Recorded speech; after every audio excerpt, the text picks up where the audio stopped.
नमस्कार विद्यार्थियों। राजकीय स्नातकोत्तर महाविद्यालय जैतारण की ओर से संचालित आज की ई क्लास में आपका स्वागत है।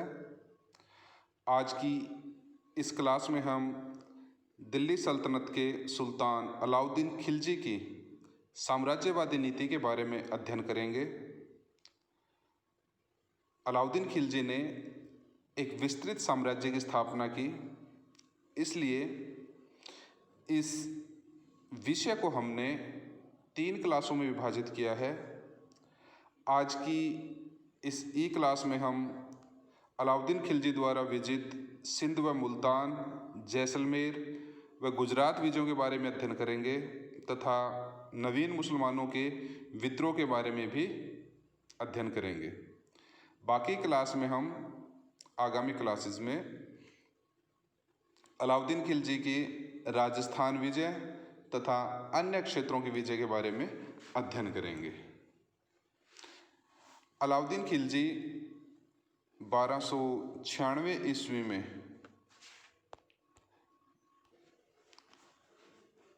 दिल्ली सल्तनत के तत्कालीन सुल्तान जलालुद्दीन खिलजी, जो कि उसका ससुर भी था और चाचा भी था, उसकी हत्या करके दिल्ली का सुल्तान बना। अलाउद्दीन खिलजी एक अनोखा साम्राज्यवादी सुल्तान था। वह सिकंदर के समान दूर दूर तक अपनी विजय पताका फहराना चाहता था, इसलिए उसने द्वितीय सिकंदर की उपाधि धारण की। छात्र याद रखेंगे, कई बार पूछा जाता है कि द्वितीय सिकंदर या सिकंदर द्वितीय की उपाधि दिल्ली सल्तनत के किस सुल्तान ने धारण की थी। वो है अलाउद्दीन खिलजी। किंतु उसके विश्वास पात्र मित्र अल्लाह उल मुल्क के परामर्श से उसने इस विश्व विजय की आकांक्षा को छोड़ दिया तथा स्वतंत्र भारतीय राज्यों को अपने अधीन करने के लिए सैन्य अभियान जारी किया। लेनपुल ने उसे अर्थात अलाउद्दीन खिलजी को दिल्ली सल्तनत का समुद्रगुप्त या सल्तनत काल का समुद्रगुप्त कहा है। प्रसिद्ध विद्वान वुल्जले हेग के अनुसार सल्तनत काल का साम्राज्यवादी युग अलाउद्दीन के शासनकाल से प्रारंभ होता है। लेकिन हमें ये ध्यान रखना होगा कि अलाउद्दीन खिलजी ने समस्त क्षेत्रों के प्रति एक समान नीति का अनुसरण नहीं किया। उसने जहां उत्तर भारत के राज्यों को जीतकर उन्हें अपने सूबेदारों के माध्यम से अपने नियंत्रण में रखा प्रत्यक्ष रूप से तथा इन क्षेत्रों को अपने साम्राज्य में शामिल किया, वहीं दक्षिण भारत के राज्यों के प्रति उसकी नीति उन पर प्रशासनिक नियंत्रण रखकर धन प्राप्त करने की थी, न कि उन्हें विलय करने की।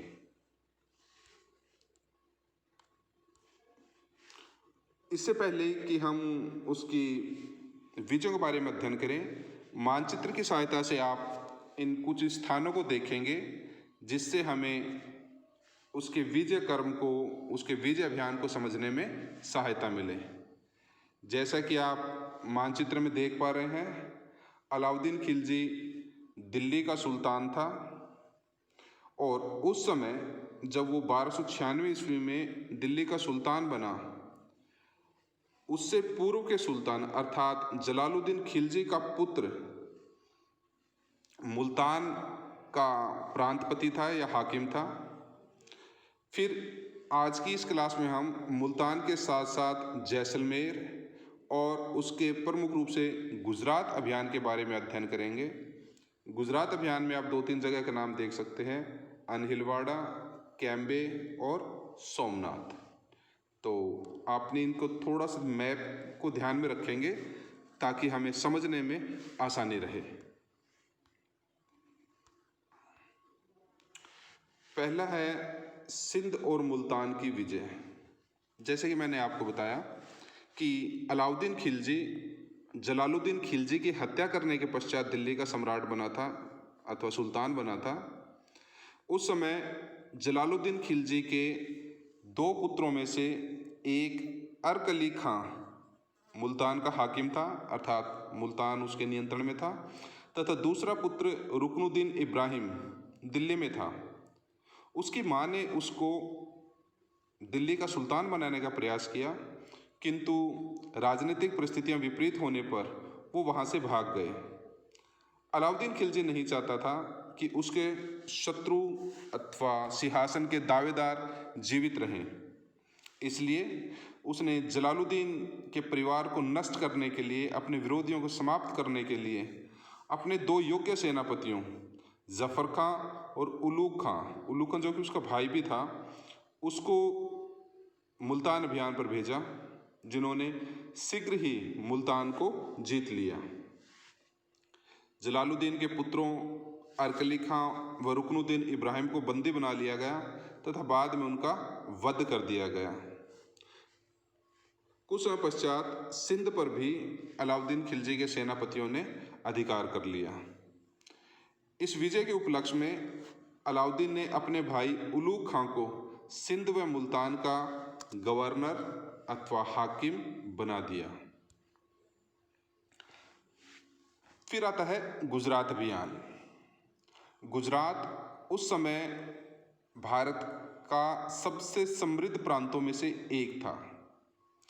उस समय अलाउद्दीन खिलजी के समय यहाँ पर राजपूत वंश अर्थात बघेला राजपूत रायकर्ण द्वितीय यहाँ का शासक था, जिसे कर्ण सिंह भी कहा जाता है। दोनों नाम आप याद रख सकते हैं, कर्ण सिंह अथवा रायकर्ण द्वितीय। उसकी राजधानी अनहिलवाड़ा थी। गुजरात पर आक्रमण करने के दो प्रमुख कारण थे। एक तो जैसे कि मैंने बताया कि गुजरात की आर्थिक स्थिति बहुत अच्छी थी और व्यापारिक बंदरगाहों तथा कृषि उत्पादन के कारण वहाँ के लोगों के पास अत्यधिक धन इकट्ठा हो गया था, जिसको अलाउद्दीन खिलजी लूटना चाहता था। दूसरा, वह वहाँ से अच्छे घोड़ों की आपूर्ति सुनिश्चित करना चाहता था, क्योंकि गुजरात की बंदरगाहों से अरब देशों से घोड़ों का व्यापार होता था। इन दो प्रमुख कारणों के अलावा, अर्थात गुजरात को आर्थिक रूप से लूटना और घोड़ों की आपूर्ति को सुनिश्चित करने के अलावा, एक अन्य विवरण भी मिलता है जिसके अनुसार रायकर्ण द्वितीय के प्रधानमंत्री ने अलाउद्दीन खिलजी को गुजरात पर आक्रमण करने के लिए आमंत्रित किया था, क्योंकि राजा कर्ण ने उसकी अनुपस्थिति में उसकी पत्नी, जिसका नाम रूप सुंदरी था, उसको अपने नियंत्रण में ले लिया था। अलाउद्दीन खिलजी ने उलूग खां और नुसरत खां के नेतृत्व में 1299 ईस्वी में गुजरात अभियान पर सेना भेजी। याद रखेंगे, ये दो उसके बहुत ही प्रसिद्ध सेनापति थे, उलूग खां और नुसरत खां। इसके अलावा दो और सेनापतियों के नाम आते हैं। एक आता है अल्प खां और दूसरा आता है जफ़र खां, जिसको उसके 4 सबसे वफादार सेनापति कहा जाता है। मलिक काफूर अलग है उनसे। गुजरात पर जो आक्रमण था वो 2 दिशाओं से किया गया। उलूग खां, जो कि सिंध का प्रांतपति था, उसने सिंध की ओर से प्रस्थान किया तथा नुसरत खां ने राजस्थान की ओर से गुजरात पर आक्रमण किया। ध्यान रखेंगे, गुजरात अभियान 2 दिशाओं से शुरू हुआ, उलूग खां सिंध से तथा नुसरत खां राजस्थान होते हुए, और चित्तौड़ के पास इन दोनों की सेनाएं आपस में मिल गई थी। जैसलमेर पर आक्रमण। जब उलूग खां सिंध से गुजरात अभियान की ओर आ रहा था, तब उसने जैसलमेर पर आक्रमण किया। लेकिन आप ध्यान रखेंगे कि जैसलमेर के ऊपर आक्रमण के संबंध में राजपूतों के साहित्यकारों अथवा चारण साहित्यकारों तथा फारसी साहित्य में भिन्नता मिलती है। चारण साहित्यों के अनुसार जैसलमेर पर खिलजियों द्वारा 2 बार आक्रमण किए गए। प्रथम आक्रमण 1287 ईस्वी में जलालुद्दीन खिलजी के समय हुआ, जबकि दूसरा आक्रमण अलाउद्दीन खिलजी के शासनकाल में 1295 ईस्वी में हुआ। उस समय जैसलमेर में भट्टी सरदार दूधा राज्य कर रहा था। परंतु चारणों द्वारा वर्णित किए गए ये आंकड़े या घटनाक्रम सत्य प्रतीत नहीं होते, क्योंकि अलाउद्दीन खिलजी का शासनकाल 1296 ईस्वी में शुरू होता है, जबकि दूधा की मृत्यु 1286 ईस्वी में हो चुकी थी।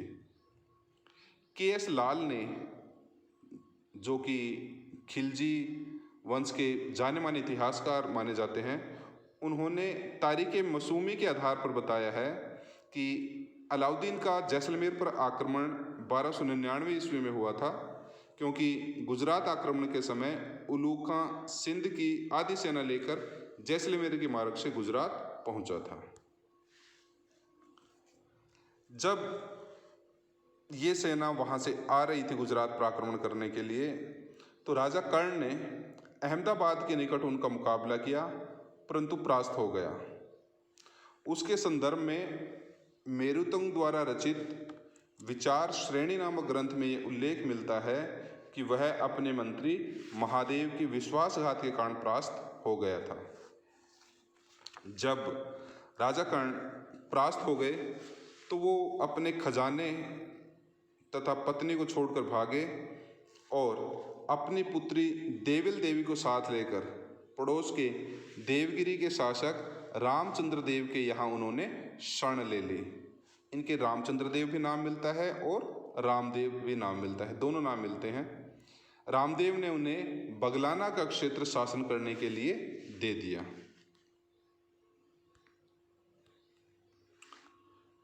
उसके पश्चात आक्रमणकारियों को राजा कर्ण की पत्नी कमला देवी और राजा कर्ण का समस्त खजाना हाथ लगा। कमला देवी को दिल्ली भेज दिया गया, जहां अलाउद्दीन खिलजी ने उससे शादी कर ली तथा उसे मल्लिका-ए-जहां की उपाधि प्रदान की। तत्पश्चात अहिलवाड़ा को लूटने के पश्चात आक्रमणकारियों ने सूरत समेत गुजरात के अन्य नगरों को लूटना शुरू किया, जिनमें प्रमुख रूप से नाम आता है सोमनाथ मंदिर का। सोमनाथ मंदिर को पहले महमूद गजनवी ने लूटा था, जिसका जीर्णोद्धार कुमारपाल द्वारा करवाया गया था, और अलाउद्दीन खिलजी की सेना द्वारा सोमनाथ मंदिर की लूट का वर्णन अमीर खुसरो द्वारा किया गया है। यह बताया जाता है कि यहाँ के मंदिर से जो मूर्ति प्राप्त हुई थी, उस मूर्ति के टुकड़े करके भेज दिए गए तथा उनको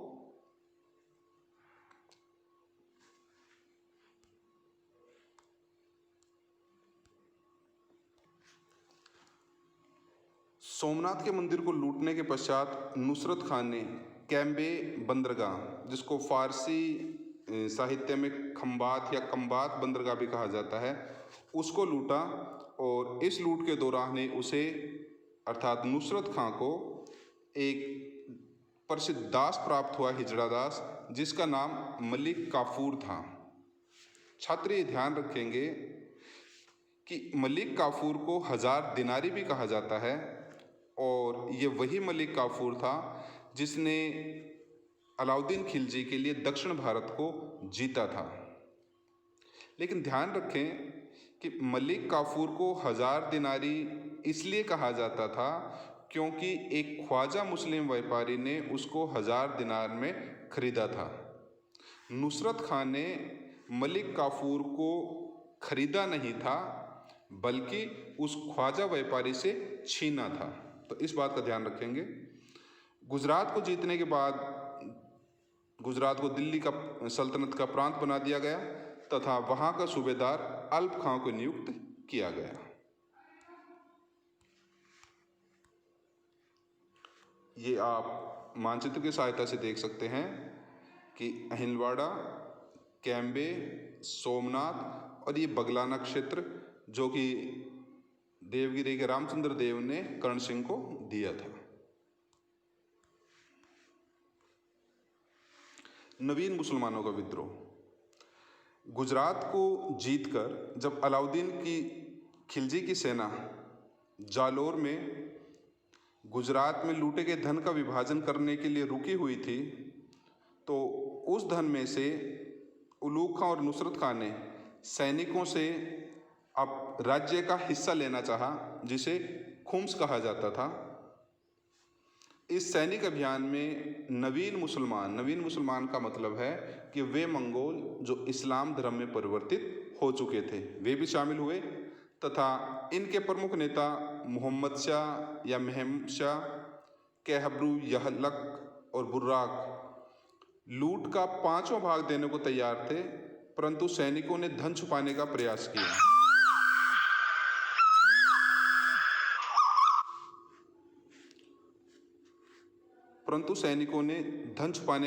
किया।